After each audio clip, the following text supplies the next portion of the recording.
O programa TV Câmara Entrevista está de volta. Nosso tema de hoje é a cultura da violência. O Brasil é considerado um dos países mais violentos do mundo, né? De todas as pessoas que morrem, 10% são brasileiras e as mortes acontecem aqui. Para falar um pouquinho sobre a cultura da violência, recebemos aqui o professor e historiador Moacir Santos.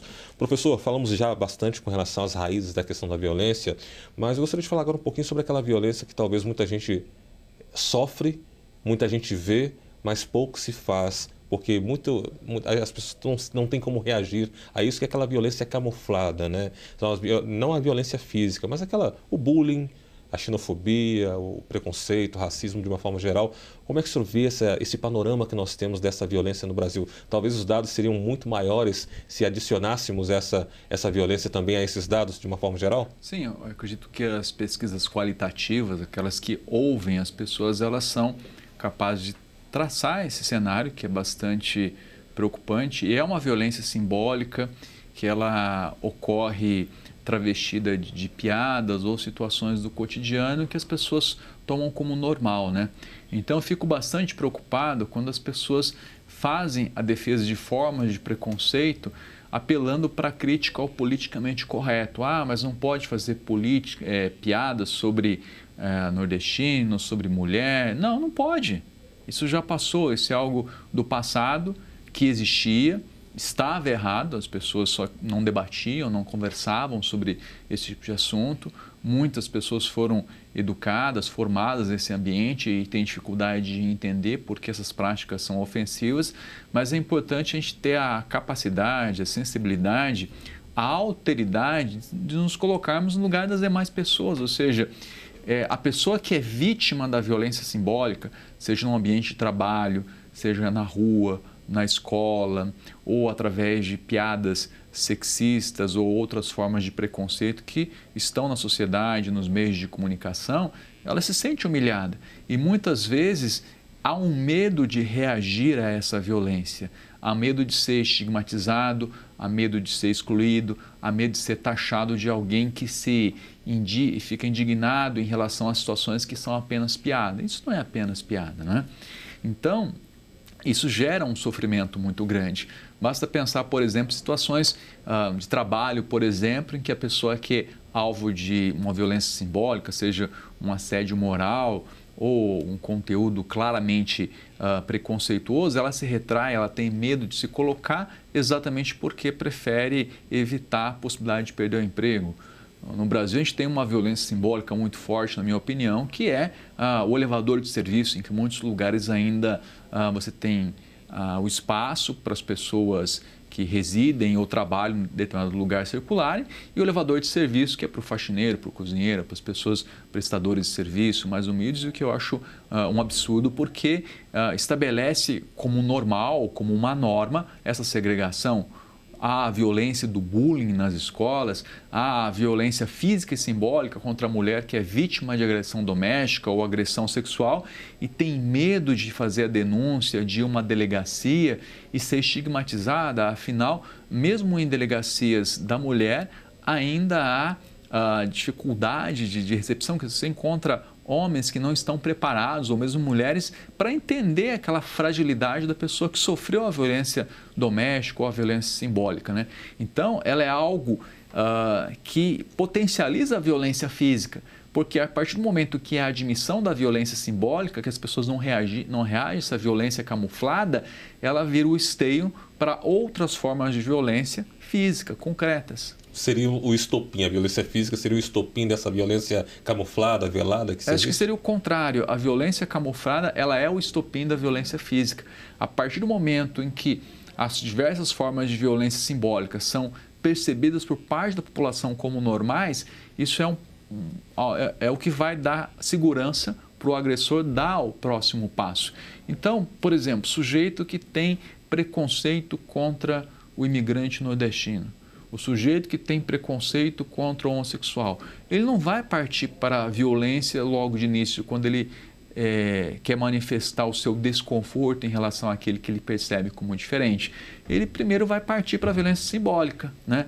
Para a fala negativa, para as piadas, para o discurso preconceituoso e, na medida em que isso não é censurado pela sociedade ou nos grupos que essas pessoas circulam, isso leva a uma segurança que, não todos, mas uma parte dos indivíduos que praticam a violência simbólica vão ter para exatamente partir para a violência física, para a violência concreta. Ou seja, aquele jovem que queima mendigo na rua, aqueles jovens que agridem indígenas, aqueles jovens que agridem homossexuais ou pessoas pobres, eles com certeza vieram de ambientes domésticos onde essas formas de preconceito são vistas como normais, onde há o discurso preconceituoso, a prática preconceituosa, e aí tem o último passo, que é a violência física. Agora, professor, como entender, por exemplo, que a mídia, de uma certa forma, e quando eu falo mídia, todo tipo de mídia, seja na internet, em blogs, ou seja, programas de televisão, o crescimento de programas ou de quadros humorísticos, como são chamados, que brigam pela liberdade de expressão, que fazem esse tipo de piada e são recordistas de visualizações, de audiência, de comentários e chegam a ser tratados como ídolos no Brasil por fazerem, de fato, um certo tipo de violência camuflada que eles chamam de liberdade de expressão. Como é que separar isso e como entender a reação de um público que já é marginalizado, né, e acaba dando audiência, né, para que essas pessoas continuem fazendo esse trabalho? Olha, esse é um argumento frágil, não é? Porque nenhum valor é absoluto. A Constituição, é claro, ela preza pela liberdade de expressão, mas toda a liberdade termina onde a liberdade do meu próximo, do outro, se inicia. Então, a liberdade de expressão é um direito, mas a liberdade de expressão não é um valor absoluto. A partir do momento em que a liberdade de expressão ela se torna um abuso, uma forma de agressão, uma forma de preconceito, ela não é uma liberdade de expressão, ela é um abuso. Não é? E aí há uma confusão por parte desses humoristas e outras personalidades que estão aí na mídia e também da própria sociedade em acreditar que liberdade de expressão é se dizer tudo aquilo que se quer, tudo aquilo que se deseja, sem consequências. Não é verdade, não é? É a diferença entre elaborar um pensamento e fazer uma crítica baseada em atribuição de adjetivos, de qualidades que são vistas como negativas. Então, há um abuso desse direito da liberdade de expressão, que é passível em certas circunstâncias, se há um exagero, se deixa de ser liberdade de expressão de sanções, inclusive, legais, mas a própria sociedade, quando ela tolera esse tipo de situação, ela gera o espaço, ela gera a legitimação dessas formas de expressão. Então, eu vejo como solução para esse tipo de situação a própria sociedade, ela manifestar o seu desagrado e não dar audiência a esse tipo de postura. Evidentemente, está falando de um processo de mudança que é a longo prazo, né? Nós estamos conversando aqui com o professor Moacir Santos, professor e historiador, falando sobre o tema, sobre a cultura da violência. Professor, no Brasil, que se tem, é uma pergunta também que eu coloco para o senhor, que o alvo da violência no Brasil, em sua maioria, tem sido jovens, negros e mulheres também, de uma forma geral. E aí entram outros quadros também, mas primordialmente esse quadro jovem, negro e mulheres tem sido realmente grandes alvos. Por que ainda acontece esse tipo de violência, sendo que esse grupo de pessoas é maioria no país? Olha, essa é uma boa observação, né? Normalmente se fala da violência contra minorias, mas quando a gente olha, os negros constituem a maioria da população brasileira. Os jovens também constituem a maioria da população brasileira. E as mulheres, por um percentual pequeno, mas significativo, também constituem a maioria da população brasileira. Então, a gente percebe que no Brasil existe uma concepção difundida do que é o indivíduo visto como superior. Ou seja, seria, nesse caso, né, o oposto, ou seja, o branco, homem e mais velho, bem-sucedido. Esses grupos, eles são alvo dessa violência exatamente porque os jovens, eles trazem o novo e as reivindicações. O jovem sempre busca, dentro do seu processo de desenvolvimento, reivindicar condições melhores de inclusão produtiva, de inclusão social. As mulheres, elas têm já ao longo de várias décadas buscado se organizar e buscado ter direitos relativos aí à sua equiparação em relação aos homens, e os negros historicamente são injustiçados, né? A gente sabe disso sob todos os critérios, e nos últimos anos foram desenvolvidas políticas públicas que buscaram combater essa desigualdade que afeta esses três grupos que são a maioria da sociedade brasileira. Então, há políticas de inclusão para os jovens, há situações com o Bolsa Família e outras políticas públicas que dão preferência à mulher, até por conta da questão dos filhos, da constituição das famílias. O CDHU, por exemplo, aqui no estado de São Paulo, a certidão de propriedade vai para a mulher, não é? As cotas nas universidades são uma forma também de criar mais oportunidades e tentar combater o estigma que se coloca contra os negros. Mas esse tipo de violência, ela ainda se mantém porque nas posições de poder, esse tipo de preconceito ainda está presente. Agora, as vítimas do preconceito ou da violência, muitas vezes aceitam essa violência. Eu não digo coletivamente, mas tem dentro desses grupos pessoas que compartilham desses valores que geram a violência. Então, por exemplo, quem educa o homem que é machista? É a mulher, é a mãe, não é? Então, existe um processo de mudança dos demais grupos, mas também tem que atingir esses grupos em termos de conscientização, vamos colocar nesses termos.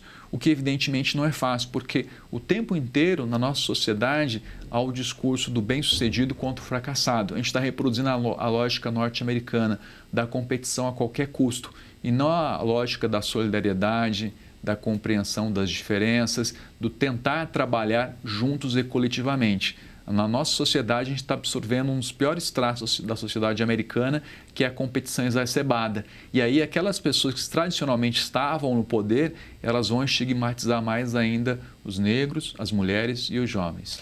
Você falou algo interessante com relação à parte da educação, o papel da educação na questão do combate à violência. Como entra o papel da educação, e aí entra a questão não só do Estado em si, mas dos pais e da sociedade como um todo, e da própria mídia, que tem um papel fundamental também, a gente sabe que no Brasil, com relação à educação. Como é que o senhor vê a realidade que nós temos hoje aqui no Brasil? Olha, eu vejo a educação como um setor que tem um papel fundamental. Evidentemente, como você colocou, a mídia e outros setores da sociedade devem colaborar e podem colaborar, mas a educação é o espaço privilegiado nesse sentido, porque hoje as crianças e os jovens passam mais tempo nas escolas do que com a própria família. Com a difusão da escola integral, que vai se tornar com o tempo uma realidade mais presente na nossa sociedade, isso vai se tornar ainda mais forte. E nas escolas as diferenças elas ficam ressaltadas porque são famílias de origens distintas, com valores distintos, com composições distintas, não é? Então há escolas públicas e particulares que já trabalham no sentido de educar ou pelo menos orientar jovens, crianças, adolescentes, mas as próprias famílias sobre o quanto ser diferente é normal, porque nós somos diferentes, né, sob qualquer critério, não é? Então, o respeito e o conviver a partir das diferenças é o caminho. Evidentemente, isso não é fácil, porque nas próprias escolas há a manifestação do bullying, de outras práticas de preconceito.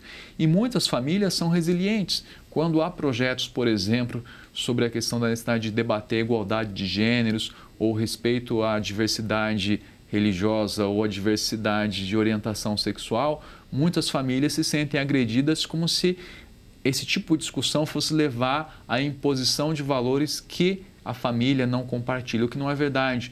Quando nós falamos sobre diferenças, não é para convencer as pessoas a adotar um comportamento uniforme, mas simplesmente para preservar os seus valores e, ao mesmo tempo, respeitar o direito de outros, também tem seus valores específicos, porque se cada um cuida e respeita o próximo, que evidentemente é difícil de ser feito, porque a violência é o nosso tema e hoje é muito presente na sociedade, a gente vai avançar para uma sociedade mais tolerante. A gente observa que as sociedades que são mais bem-sucedidas em lidar com as diferenças, em trabalhar e respeitar as diferenças, são também aquelas que têm níveis de violência menor.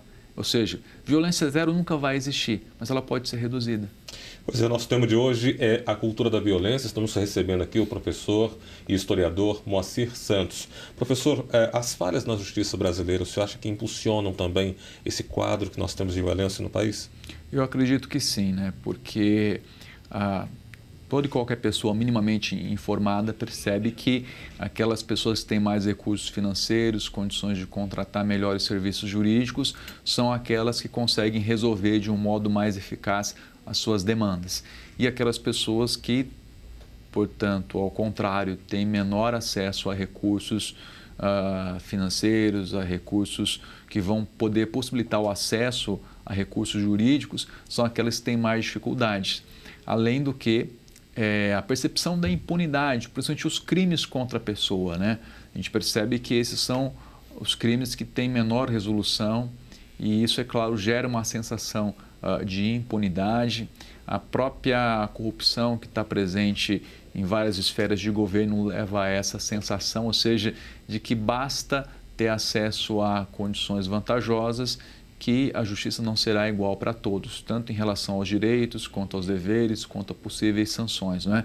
Então, uma atuação mais eficiente, ou pelo menos uma percepção por parte da sociedade, uma atuação eficiente da justiça, aliás, seria um caminho importante também para esse combate à violência, né? Porque quando os indivíduos têm a sensação de que o cumprimento das regras é algo que vai gerar efeitos positivos, normalmente eles vão seguir melhor as regras. Ao contrário, quando as pessoas sentem que a possibilidade de punição ela é pequena, mesmo quando não se cumpre as regras, isso gera realmente uma frouxidão moral na sociedade. Pegando esse gancho, professor, eu já pergunto algo que é muito polêmico, que está sendo debatido pela Câmara dos Deputados e também no próprio Congresso Nacional e é tema de discussão não lá ainda, mas também lá, mas principalmente nas redes sociais por aqueles que fazem a legislação do país. Muitos acreditam que as drogas é a porta de entrada de toda a violência que nós temos hoje no Brasil. Aí eu pergunto ao senhor o seguinte: o senhor acredita que questões como legalização da maconha, a liberação do porte de armas, por exemplo, seriam fatores que contribuiriam para a diminuição ou aumento da violência no país? Olha, em relação ao porte de armas, que muitos defendem como solução, eu não vejo, muito pelo contrário.